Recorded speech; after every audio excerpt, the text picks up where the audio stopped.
The final week of November was refreshingly crisp and frosty. The air started to carry the scent of an impending winter, the New Year's marvels, and lengthy holiday breaks. A lone car slowly traversed the road at a leisurely pace. It was a Sunday morning, and the highway was clear, allowing for uninterrupted driving without fear of traffic jams. Timothy relished this, a tranquil drive amidst silence and snow. What could surpass this? The heavy malachite green arms of the spruce trees contrasting with the white snow blankets. Suddenly, in the midst of all that white and green, he saw something orange covered with snow. Without knowing why, the man hit the brakes and went to take a closer look at the strange find. "Child, what happened to you?" he yelled, dropping to his knees to dust the snow off the child's overalls. "What are you doing here?" The girl didn't respond. She was about 5 or 6 years old, with round rosy cheeks and mittens covered in snow clumps. He bent lower, attempting to hear her breath. Her long eyelashes fluttered. "She's alive." "It's hot here," the little girl mumbled incoherently, attempting to unzip her overalls. "Mummy, I'm hot. Need water." "Just a moment," the man whispered, scooping up some snow with his hand and bringing it to the girl's lips. She licked the snow and immediately opened her large grey eyes. "It's snow." "You bet it is." Timothy grinned crookedly. "And where's your mum?" "Mum?" The girl furrowed her blonde eyebrows amusingly, trying to remember. "Do you live around here?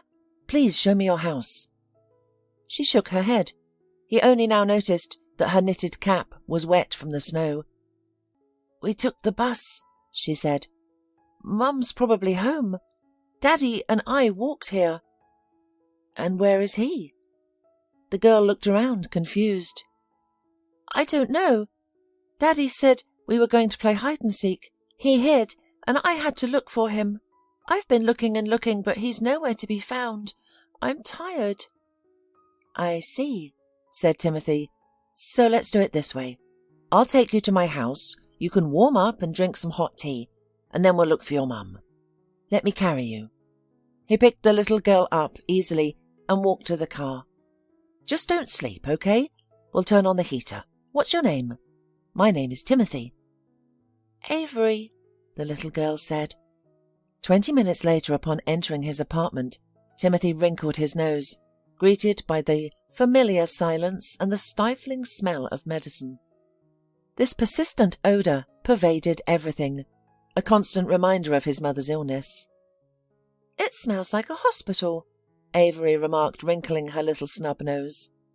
Timothy set the girl on the floor and began unlacing her shoes. "My mother is ill," he explained. "She is being cared for by a nurse. She gives her injections and medications. Are you hungry? I think we have pancakes. Do you like pancakes?" "Are they with jam?" Avery asked, her eyes lighting up. "With jam and honey and anything you want. But promise me," Timothy said sternly, "that you'll wash them down with some hot tea, okay?" "Deal," the girl agreed, shaking her wet mittens. "Where can I dry them?" "We'll find a place." Timothy smiled, taking her hand. "Let's go to the kitchen, shall we?" Timothy was right. The pancakes were still there, warm and ready to be devoured.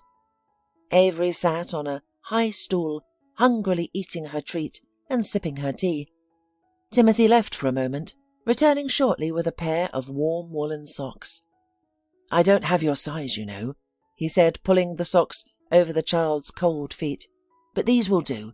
The main thing is that they're warm." The girl paused with the pancake halfway to her mouth and looked at him with a childlike intensity. "Don't you have any children?" she asked in surprise. "No," Timothy admitted, "but I will have them some day."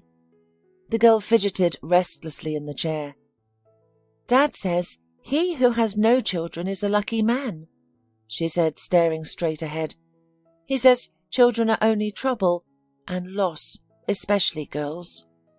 "Oh, your dad talks nonsense," Timothy said angrily, then added more calmly, "Well, I mean, your dad probably didn't mean it. He was likely just angry or exhausted at the time, so he said it without thinking." "No, He says that every day, the girl said glumly, and Mummy cries and cries. Timothy was finally confused. It seemed that this little girl's family was the kind that even the enemy would not wish. What should I do now? Of course, I must find the girl's parents, but how can I give her back? She'll have to listen to her father's nonsense again. Let me pour you some tea, he said, awkwardly changing the subject. You aren't probably warm yet. Oh, there's Valerie. He looked at the nurse who had entered the kitchen. Hi, Valerie said tiredly. Her eyes were reddened. Clearly she had been up all night, due to Timothy's mother's insomnia. The poor nurse had spent the night reading aloud Dumas's novels. I heard your voice. I came to see who you were talking to. I thought it was the doctor again. But I was wrong. Who's this girl? She looked at the little guest, who was engrossed in dipping pancakes in jam, and seemed oblivious to her surroundings. Timothy had already realized that the little girl was not at all afraid of strangers. Meet Avery. Timothy smiled. She will be staying with us for the time being. Is she your friend's daughter? Valerie asked. Well, he hesitated. Almost. How's Mum? The nurse sighed. I have no good news, Timothy. She hasn't slept all night again. We read and talked, but sleep eludes her. Her blood pressure is high and difficult to bring down. Well, you know how it is. Yeah, I know, the man said darkly. Listen, Valerie, I have to leave now. I have an appointment. But it shouldn't take long. Could you take care of our little guest? Give her a warm bath and then put her to sleep. She's been playing in the snow and is exhausted. Oh, of course. I'll look after her. Plus, your mother finally fell asleep, so don't worry. Avery? Do you like to have a bath?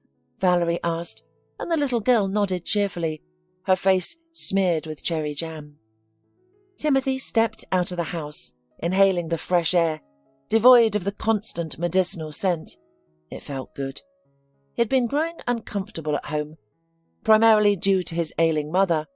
It was painful for him to watch, day by day, as a close person gradually passes away from this life, and he looked at it and couldn't do anything to help. Timothy had been caring for his mother for a year since they moved in together. He hired a professional nurse, paid for the best doctors, and catered to his mother's every whim. However, all of these efforts felt futile. He consoled himself with the thought that his mother's transition from one world to another would be as comfortable as possible. Timothy was so deep in thought that he didn't realize his phone had been vibrating in his pocket for a while. Hello? It was Timothy's mother's doctor on the line, who was scheduled to visit her that afternoon. Timothy, good day. Can we talk? Yeah, is something wrong? Timothy said, settling behind the wheel. Checking his watch, he realized he had 10 minutes to spare. So, what do you want to discuss? Look, the doctor began hesitantly. I reviewed all the x-rays again today, in chronological order. You know, a fractured femoral neck is not easy, especially for someone under 40. But your mother was lucky. It healed perfectly. She should be walking. Then why isn't she walking? Timothy asked, getting tired of the long-winded explanations. You've seen it yourself. She hasn't gotten up in a year. I remember. It's a bit of a mystery, but I don't think it's physiological.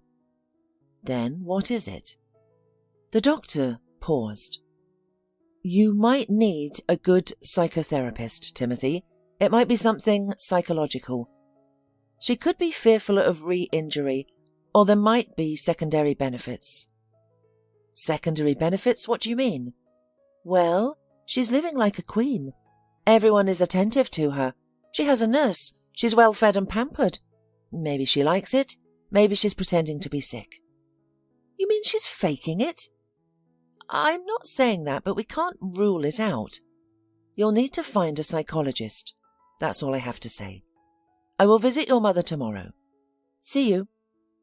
The phrase secondary benefits kept echoing in Timothy's mind. It was as if a hidden string deep within his soul had been struck, producing a grating sound that set his teeth on edge. He couldn't stop thinking about it, during a business meeting with his partners, and even afterward, he didn't know how to shake it off. Secondary benefits. What if it's true? He couldn't recall a time when his mother had seemed genuinely happy. He had always felt a pang of sympathy for her, as though she were perpetually unfortunate. Her relationship with her father was tense. While they weren't poor, and his father was neither a drinker, abusive, nor unfaithful, something vital was missing from their relationship. Perhaps it was simple human kindness. His mother was a chronic complainer, perpetually dissatisfied with something. Her husband, her son, life in general. Worse yet, she never tried to restrain herself. At best, she would adopt a distant gaze and mumble under her breath. More often, she would yell and shame. In response, his father would retreat to the garage to work on the car, silently escaping the constant accusing without uttering a word. Occasionally he would retort, triggering a major argument that made home an unbearable place to be, and he left. Afterward the woman would cry, lamenting her miserable life to her son, before dissolving into tears again. Timothy remembered how desperately he wanted to see his mother happy. He used to try to comfort her after each family dispute, and often made small child gifts for her. He was willing to give her everything, but it seemed as though she never noticed. She was perpetually saddened by the fact that her son was not an exceptional student. After parent-teacher conferences, she would return looking sorrowful and with a sigh of disappointing, "Nothing good, I'm very upset." As Timothy grew older and started resisting her increasing control, a new kind of struggle began. His teenage outbursts became a cause for suspicion of drug use and speculation about his future profession. His mother predicted that he would become a janitor. Initially, Timothy felt hurt, but he eventually became used to it, even learning to disregard it. Such is her character, he thought with a philosophical calmness. He began to perceive his mother's screams as mere white noise. However, an incident closer to his graduation broke his patience. Excuses about his mother's character lost all significance. The girl's name was Marissa.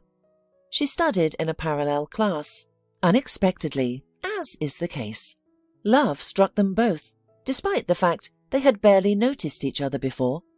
Timothy recalled how he bumped into Marissa in the school corridor, froze in front of her, blushed, and struggled to say something, to greet her or just say anything. During the subsequent physics lesson, he tried to understand how he had previously overlooked her enormous, light-coloured eyes, which were as clear and serene as mountain lakes. Her eyelashes were long and as black as coal, and her braid was thick. He suddenly had a profound desire to see her blonde hair loose, imagining it to be as soft as silk and smelling of fresh grass, which had been his favourite scent since childhood. That day he received a D for failing to hear a teacher's question and was scolded for his inattentiveness. But he wasn't upset. None of it mattered from now on. After school he waited for Marissa on the porch. When she exited and saw him, she smiled brightly, like a spring day. "I thought you had left already," she said. Timothy wished to respond with something clever and funny, but nothing came to mind. Instead, he just took her backpack and grumbled. "How can you carry such a heavy load? It's unhealthy. Come on, I'll walk you out," he said. Marissa smiled slyly. "I live nearby, over there." She pointed to the nearest house. "Well, then I'll walk you home, and then we'll go for a walk." He kept quiet about his first romantic feelings at home, but he made the mistake of keeping a personal diary where he detailed every encounter. Timothy and Marissa dreamt of sharing a life, but one day the girl vanished. Assuming she was sick, Timothy rushed to her home right after school. Her mother, stern-faced, opened the door. "Is Marissa home?" Timothy asked. The woman gave him a disdainful look. "No, and don't come here again. Marissa will be finishing her studies in another town." "Why? She didn't mention anything like that. She would have told me." "Your mother came to see us," said Marissa's mother sternly. "She said that because of Marissa, You've neglected your studies and started drinking beer too much." "It's not true," he exclaimed indignantly. "She claimed you were in bad company. I worry about my daughter. I don't want her associating with hooligans. So forget about her and don't come here again." "She lied to you and you believed it."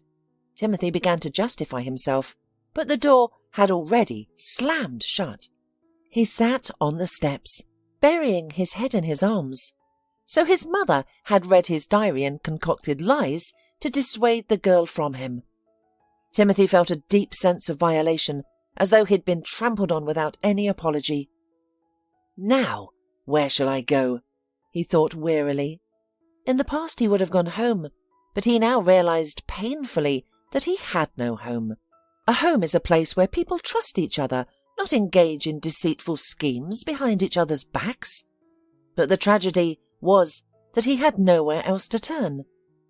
Hearing the key rattling in the lock, his mother appeared in the hallway. She took in her son's distraught expression and barely suppressed a smile. "I baked pies," she announced gently, "with potatoes and with meat. Your favourites." "Thank you," Timothy mumbled. "I'm not hungry." "I see," his mother responded, placing her hands on her hips. "A rebellion, is it?" Timothy quietly removed his shoes, hung his jacket in the closet, and then turned to face her. "Why, Mum?" he asked gently, but his voice was fraught with suppressed anger. "Why what? I don't know what you mean." "Why did you go through my things? Why did you lie to Marissa's mum? She sent her off to another town, and I'll never see her again," he accused with desperation in his voice. His mother's face was impenetrable. "I had nothing to do with it," she responded. "I don't know what you're talking about. Wash your hands and sit at the table." "Why do you lie to me, Mother?" he asked tiredly. "I've been told everything." "I've told you clearly I had nothing to do with it," the woman insisted. "I see," he said. "You had nothing to do with it. And anyway, it was all my dream. I get it." Timothy retired to his room and sat on the bed for a while, studying the patterns on the wallpaper with detached wonder. "It's strange. Just this morning, I was sure that everything around me, the walls, the table, the bloody wallpaper pattern, was home. But it's all a lie. Not a home, but a cage where I was deceived into staying. How awful!" The only consolation was that there were only 3 weeks left until graduation. After that, he could leave this place. He just had to wait a little longer. Timothy vividly remembered getting on the train, leaving his school friends on the platform. His mother hadn't come to the station. When she learned of his decision, she melodramatically clutched her heart, grabbed her blood pressure monitor and wept. When this didn't work, she tried her persuasion, which also failed. She then resorted to shouting and accusing Timothy of ingratitude. This could have continued indefinitely if his father hadn't intervened. "Don't, Rachel," he said. "You've brought this on yourself. Let him go." "From home?" "Yes, or you'll ruin his life too." He looked at Timothy with understanding and sympathy in his eyes. "Thanks, Dad," Timothy said gratefully. His father simply patted him on the head in response. As the train started moving, Timothy sighed with relief. "I'm free. Now I can finally start my life." He didn't visit his parents often, perhaps once a year at most, and he never stayed overnight. His mother resented his infrequent visits, but his father understood. During Timothy's first visit, his father asked him to help clean the garage. Timothy readily agreed, but upon entering the garage, he found it impeccably organized. "Where's the mess you promised?" he asked cheerfully. Instead of answering, Dad pulled out several white envelopes from under the car seat. "From Marissa," he said, offering a letter to his son. "She wrote to you, as you see." "But why didn't you give them to me immediately?" Timothy replied, perplexed. His father's face turned red with embarrassment. "Your mother was intercepting them," he admitted reluctantly, "and I stole them from her. But don't be angry with her, son. Your mum's a difficult woman, but I'm certain she meant well. She just thought it was best for you." But you don't agree with that, Timothy stated flatly, or you wouldn't have given me the letters. His father ran his hands through the hair on the back of his neck, a habit he had when faced with a difficult conversation. You're an adult now, he finally said, but it's still hard for me to discuss this. Your mother and me, we perhaps rushed into marriage. It's not that either of us are bad or good. It's just that we are very different people, and maybe now that you're grown up, we can grant each other freedom and find happiness. You want to leave Mum? Timothy asked. His father looked down, embarrassed, and paused. Then, making up his mind, he looked Timothy in the eyes and said something he had been too ashamed to even admit to himself.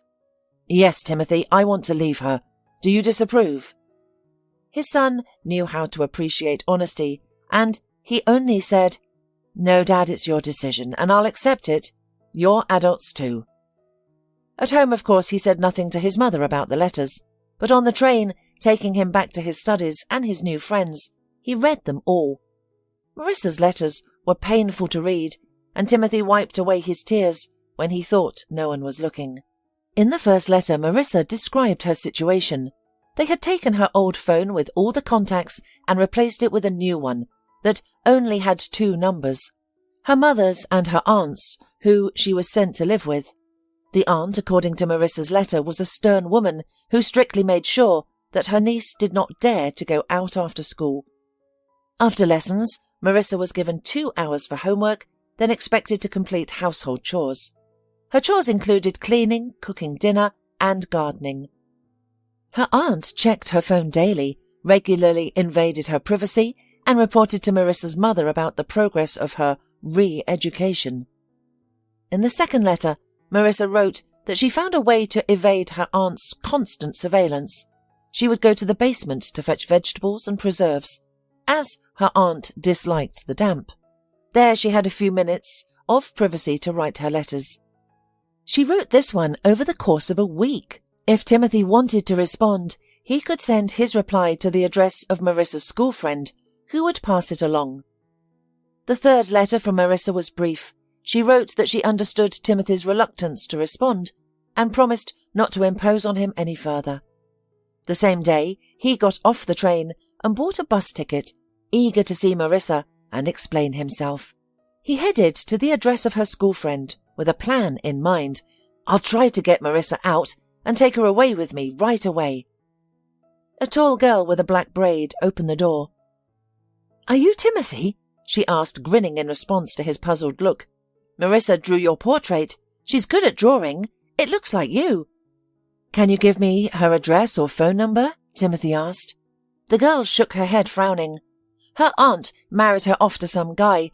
They've left for the countryside. I haven't heard from her since. What village? What do you mean? Married her off? Couldn't she refuse? Timothy exclaimed in disbelief.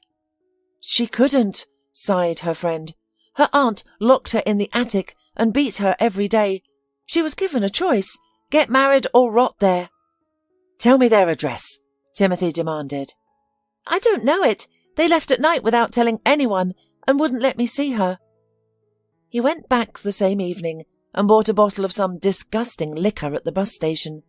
Luckily, he, the autopilot instinct of his body, saved him from potential trouble, and Timothy managed to reach his dormitory. He awoke in the middle of the night in his bed, plagued by a terrible headache and thirst. A bottle of mineral water sat on the bedside table, and a basin was placed on the floor beside the bed. His neighbours, evidently experienced, had cared about him. God bless them, he thought, drinking the mineral water greedily before falling back into a deep sleep until morning, dreamless. Life went on. Timothy's father eventually left his mother, but did not live long. He passed away 10 years later. He went to sleep and didn't wake up. An easy death, the doctors and friends at the wake commented, seemingly envious of the peaceful ending devoid of humiliation, fear or pain. Timothy funded the funeral and lingered at the grave, clutching a heavy bouquet of white roses. The stems pricked his hands, and their leaves were unpleasantly damp. Thanks, Dad. I love you and always will, he whispered, gently laying the flowers on the grave. He and his father may not have been as close as he would have liked, but they were not distant either. His father had come to his aid during his most challenging moment. He understood his son's pain, helped him leave, and gave him a letter to his beloved.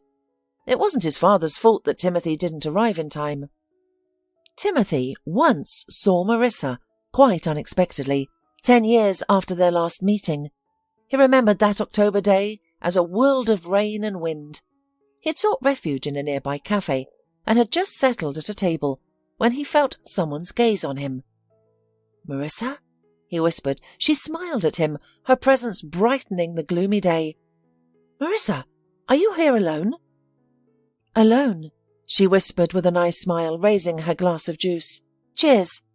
They chinked his coffee cup and her glass. "How are you, Timothy?" "I moved here after high school, graduated from college, and now I'm working," he said. Marissa sipped her juice. "I was sorry I couldn't say goodbye to you. I was afraid you'd be upset." "Well, of course I was upset, but your mother told me that it wasn't your fault." "I wrote to you several times, but when you didn't respond, I thought—" "My mother intercepted your letters," Timothy said. "My father found them and gave them to me. I came looking for you." "Yes, she told me. It doesn't matter, Timothy. I'm just so glad we met. I thought I'd never see you again." "And what about your life?" he smiled. "I suppose you've got kids already?" Marissa sighed and shook her head. "Actually, no. I often go to the city, to the clinic. They say I'm fine. I guess—" she sighed again. "It's just not time yet." "And your husband, are you living well?" Timothy asked. Marissa smiled nonchalantly. "All sorts out in our life." They talked until the evening and realized it only when it was already dark outside the windows. "You've probably been waited for at home by now, aren't you?" Marissa shrugged. "When I come here, I always tell my husband that I'm staying at the clinic overnight." "But, in fact?" Marissa laughed, seeing the confusion on his face. "I don't have a lover. It's just so nice to go shopping, buy yourself something, or go to the movies, or sit in a cafe. It's my own personal sip of freedom. I've never really been free. First my parents had me on a tight leash, then my aunt, and then my husband." She spoke candidly, not dodging answers or trying to be sly. She's always been like that. "You haven't changed a bit," Timothy said, looking at her fondly. Yes, there were wrinkles under her eyes, and her lips were not as vibrant as they once were, but Timothy didn't pay any attention to these minor details. The spark of true magic lay in her infectious laughter and the innocent expression in her eyes.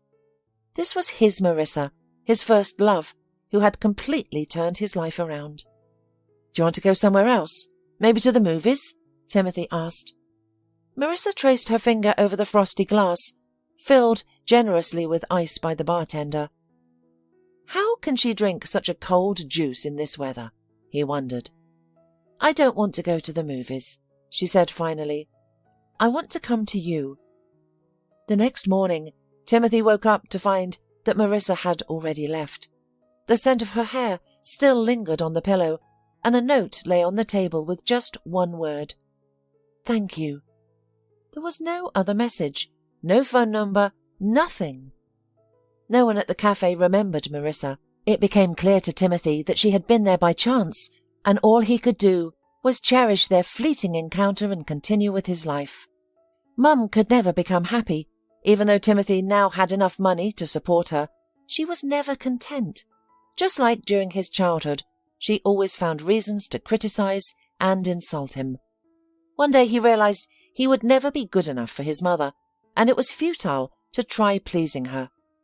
From that point onwards, Timothy lived a quiet life, no longer seeking his mother's love and approval. And he was living quite well, I must say, until the previous year, when a neighbour informed him that his mother had slipped on her way back from the store. It turned out that she had fractured her femoral neck, resulting in a cast and a bleak prognosis. "Don't worry, Timothy," the head doctor reassured him when he arrived to the hospital. "Yes, the injury is severe, but your mother is quite healthy for her age. I believe she'll recover soon." The mother greeted him with a strained smile. "I'm a cripple now," she whispered. "I can never stand again." "You will be able," Timothy promised. "As soon as you're discharged, we'll go to my place. You'll get physical therapy, massages. We'll hire a nurse to help you walk. You'll be walking before you know it." His mother smiled, her face as pale as a sheet of paper. In due time, Timothy took his mother to his place. However, as usual, nothing seemed to satisfy her. She showed no interest in physical therapy, made no attempt to stand, and the first 2 nurses left within a week due to her demanding nature. Only the current nurse, Valerie, could handle her. Timothy paid her generously and did not hesitate to agree to a high payment as long as she stayed. And now he couldn't believe that his mother had voluntarily become disabled just to be taken care of. He didn't finish his thought. The phone screen displayed the nurse's number. Before he could answer, Valerie's urgent shout rang out. "Timothy, come back immediately.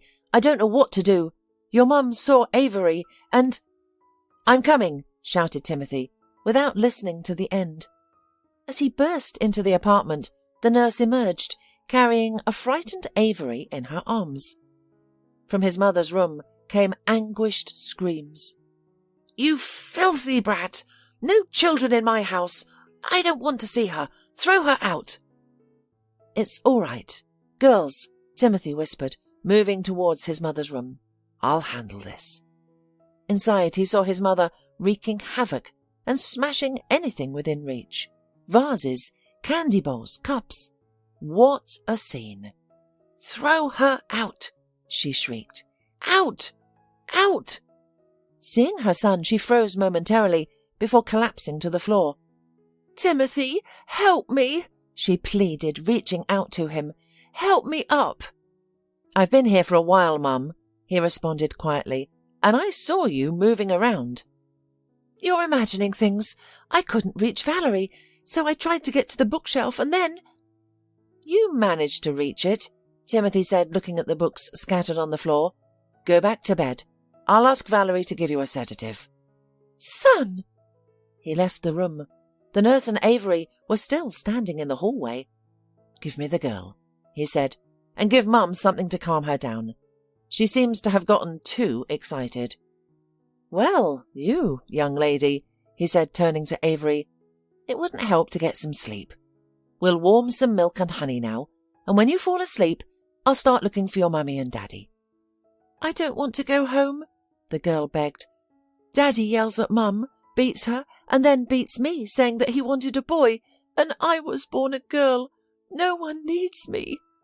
"Hush, hush," he whispered to the sobbing girl. "Let's calm down. I'll think about what we can do. Do you love your mum?" "I do." "Well, there you go. Your mum needs to know where you are. She's worried. Do you remember her phone number?" "Her phone number is on the tag of her overalls," said Avery. "Here, take a look." "Great, that solves something," Timothy smiled. "Let's go drink some milk, and I'll call your mum right now." A woman answered the phone. From her hoarse and nervous voice, filled with sobs, it was impossible to determine her age. "Are you Avery's mum?" he asked. Yes, I am. What's wrong with her?" "My name is Timothy. Avery is at my house right now. She's fine. I found her in the woods. Please come and pick up your daughter." Is she okay? She's—" The woman choked on her tears. As gently as possible, Timothy reassured. "Calm down. Everything is fine. I'll let Avery speak to you now." Avery smiled happily. "Mummy," she shouted, "I was lost, but Timothy found me. He gave me pancakes, and he has many rooms and a good nanny. Mummy, will you come get me?" "I'll be there soon, very soon," the mother screamed. "Wait for me, daughter." "Mummy's coming," announced the little girl. "So we'll wait for her," said Timothy. "You haven't changed your mind about sleeping yet?" "And Mummy?" "She'll wake you up. In the meantime, let's go." He took the girl into the guest room, laid her on the sofa, and wrapped her with a fluffy plaid. "You can imagine that you are lying in a bear's den," Timothy said, "and next to the bear is sniffling in his sleep, and you are basking against him, and you are warm. Warm! It's great, isn't it?" "Is the bear kind?" asked the sleepy girl. "Kind, wise and brave," said Timothy. "He will make sure you don't get cold, and he won't let anyone hurt you. He will treat you with honey, the most fragrant and delicious. And also—" But the little girl was already asleep. Timothy smoothed her dishevelled hair. "Sleep, my little friend," he whispered, and left the room. The nurse was waiting for him in the kitchen. "I've injected a sedative. Your mother is sleeping," she reported. "Good," Timothy said, pouring himself a cup of coffee. "Now tell me, what has happened here?" Valerie looked at him confused. "Timothy, honestly, I went to make a bath for the girl. Then your mother called me and asked, 'What's that childish voice?' I told her it was your friend's daughter. And then I couldn't believe my eyes. I didn't know." "And then what happened?" Valerie sighed, rubbing her palm across her forehead, and continued. "Your mother said, 'Bring her in, I want to see her.' I called Avery. Your mother started questioning her about her identity and her mother's name. Suddenly she jumped up and lunged at the girl. I barely managed to shield Avery. Your mother started screaming. You must have heard her. She ran around the room in that state. But you know that before she couldn't even take a step because she always claimed it hurt to step on her feet." "Yes, I know." "I quickly picked up Avery and ran out. I locked her to your study and immediately called you." "I believe you, Valerie," the man said. "Have some tea and calm down. We both had a hard day, and I'll wait for Avery's mum." He didn't have long to wait. The doorbell rang just as he finished his sentence. "I'll get it," said Timothy, standing up. Then there was a long silence, so long that it made Valerie worry. She had no idea that a haggard and trembling Marissa was standing at the door. "Timothy," Marissa stammered, "is that you?" He silently took her hand and pulled her close. Marissa started sobbing. I thought... "Shh, it's okay, Marissa. Avery is asleep. Do you want to see her now? Let's go." Marissa knelt in front of her sleeping daughter, her hands fumbling as they touched the little girl's hair and adjusted the plaid. "Let her sleep a bit," Timothy whispered. "She's had an exhausting day. Let's go talk." He led her to his study and settled her into a chair. Marissa's hands were shaking. "We'll get through this," he promised, procuring a bottle and glass from the bar. "I don't—" "Just take it," he insisted, making her sip. "Take a sip and then again." Marissa obediently sipped, squinted her eyes but swallowed. "That's it. Good job. Now tell me everything from the start." And she began. "When I got married, Glenn said he needed me to bear children. He wanted at least 5 boys. He didn't love me, but he believed that since I was young, everything would be fine." "But it didn't turn out fine," Timothy whispered. "Yes, he was so angry. He beat me, claiming I was disgracing him. He pointed out that others had 3 children and were expecting a 4th, whereas I couldn't give birth to 1. His mother took me to some woman who prepared herbal concoctions for me to drink, as unpleasant as they were. We eventually went to the clinic for a checkup. They told me there was nothing wrong and suggested my husband get checked instead. But I didn't tell him. He would have beaten me again for even suspecting it. I told him I would go for treatment, and I finally got pregnant.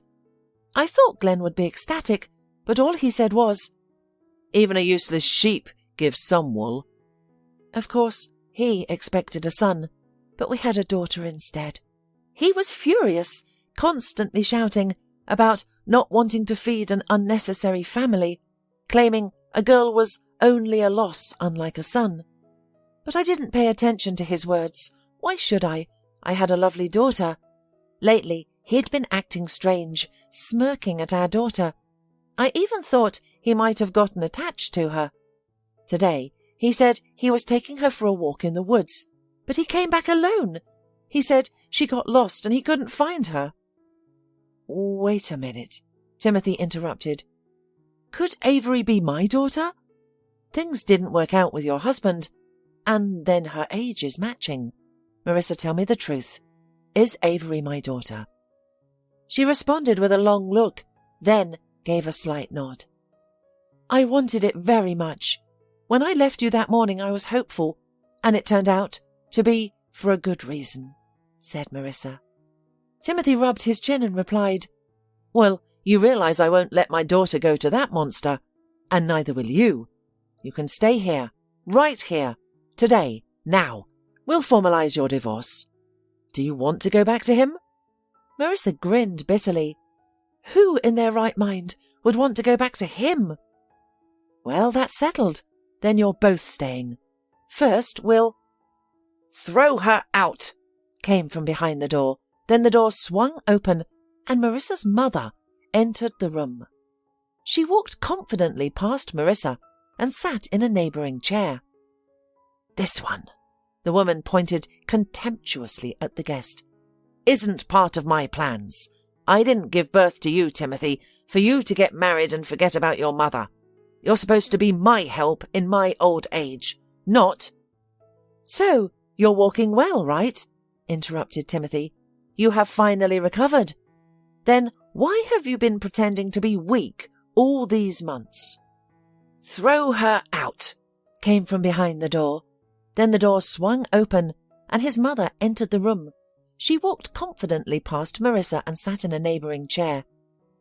"Mum, this is my home," said Timothy, "and I make decisions here, and I've already decided. My future wife and my daughter will live here.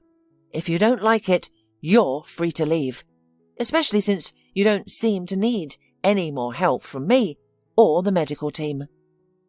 His mother sighed convulsively, her eyes brimming with tears. "This is how you treat me. I always knew you were like your father. I didn't just want to believe it, but I was told, I was warned one day." Her voice trembled. "You will remember me when your children do the same to you. And you," she glared at Marissa with a hateful look.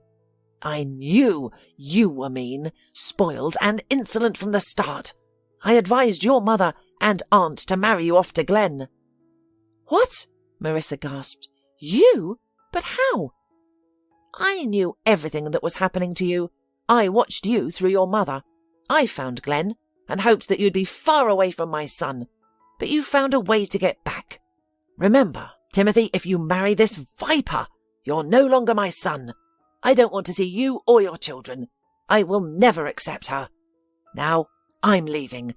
I'm going back to my apartment because my own son has kicked me out of his house." With these words, the woman stood up and, with determined steps, headed for the exit. "Secondary benefits," Timothy muttered. "What?" Marissa asked. "Nothing important. I'm sorry I got you caught in this scandal. I didn't realize it myself until today."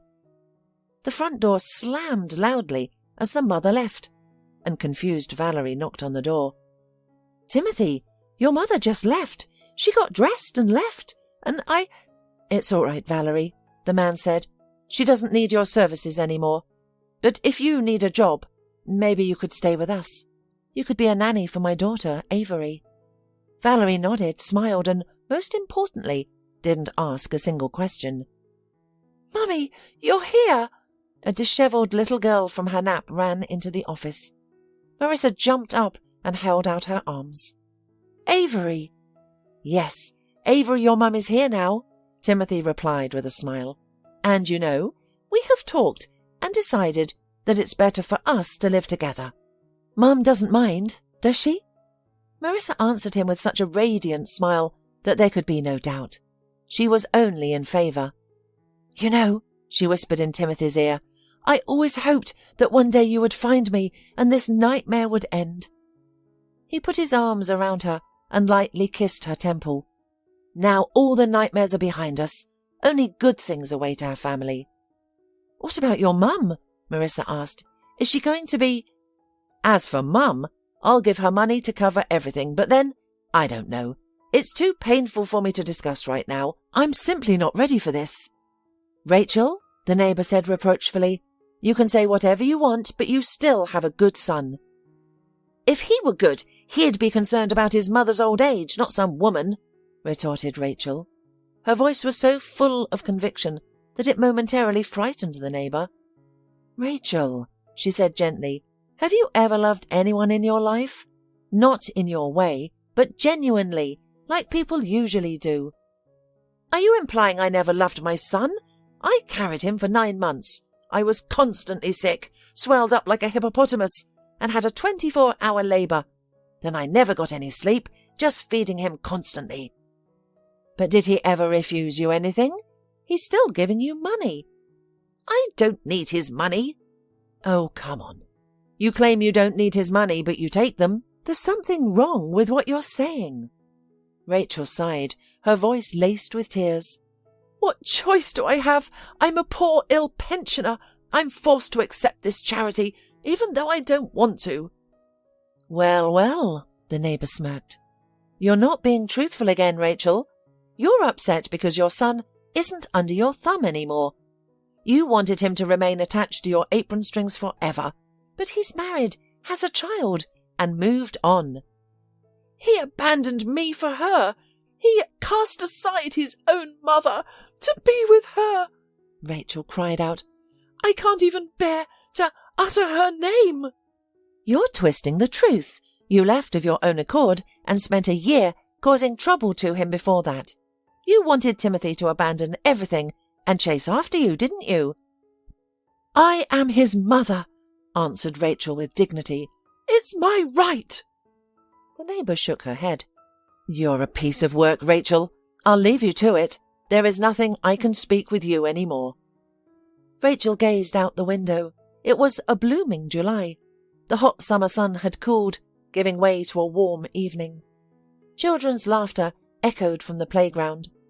Though she hadn't admitted it to her neighbour, Rachel had once boarded a train to Timothy's city. She hesitated to ring the doorbell, sitting on a bench in the shade. Suddenly a hopeful thought crossed her mind. Perhaps Timothy has already sent that woman and her child away. Maybe she could return to his apartment, to live together again. He was upset with her, but it wasn't a big deal. She could explain that she had spoken out of turn in the heat of the moment. She would find the right words. Suddenly she noticed her son. He carried Avery on his shoulders and held Marissa's hand. They were chatting and laughing. The worst part was that the vile woman, that serpent, was pregnant again. She shamelessly caressed her large belly, looking incredibly pleased with herself. The sight made Rachel want to leap up and make a scandal. How dare she steal my only son, take my place, impose her brood, and get pregnant again? She did all this deliberately, the wretch. Rachel seethed. She planned all this to make sure Timothy wouldn't leave her. She's a wicked woman.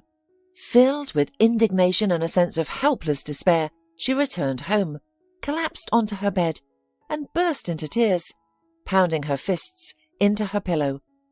It was clear that her son was happy with his family, while she had been cast aside. The neighbour was right. Rachel dreamed of her son, devoting his life to her and her happiness. But would he be happy at that? Once it seemed to her that otherwise and could not be. Maybe she was wrong, and maybe it was not so bad that he created his own family and raised children. After all, he did continue their lineage. Rachel looked longingly at the yard where neighbourhood grandmothers sat on a bench, leisurely conversing, while their grandchildren played in the sandpit or the playground. I could do that too, Rachel sighed bitterly. For the first time, her heart filled with sadness for her unfamiliar grandchildren. The next morning, the woman went to the candy store, where she bought a huge cake and then took the train. When she found herself at the door of Timothy's apartment, she suddenly felt that her courage was leaving her. What if they don't open the door for me, or even if they do, but give me harsh words and throw me out like a stray dog? I won't survive that, Rachel fretted. However, did she buy that cake and travel 2 hours on the train in vain? She had to decide, so she rang the bell. Timothy opened the door. He appeared so surprised to see his mother, as if he didn't recognize her initially. "Hello, Timothy," the woman said softly. "I've come to tell you I was wrong. Wrong about many things. I thought you should only belong to me. That's why I gave birth to you. I was only taking care of myself, and I didn't realize how much you've done for me." "And now, all of a sudden, you've realized everything, haven't you?" he asked. "Well, I had time to think about everything and recognize what loneliness is. I want to be a good mother, not selfish, and a good grandmother, if you'll let me." He glanced at the box of cake. "Did you bring this for us?" "For you. I thought maybe we could have tea together." "Timothy," his wife called out to him, "are we having guests?" Marissa approached her husband and froze in place, looking at Rachel. She held a plump baby asleep in her arms. "Marissa," Rachel said, "I've come to visit, but first I want to apologize for everything I've done to your life." Marissa looked questioningly at her husband. He put his hand on her waist. "Well, you've apologized. And perhaps you really have rethought things. In that case, welcome." Marissa sliced the cake and placed it on plates. The kitchen was warm and smelled of fragrant tea. Rachel sat at the table, holding Avery on her lap, and suddenly felt a strange feeling of happiness and calmness. Her family was with her, and it was wonderful just to love them.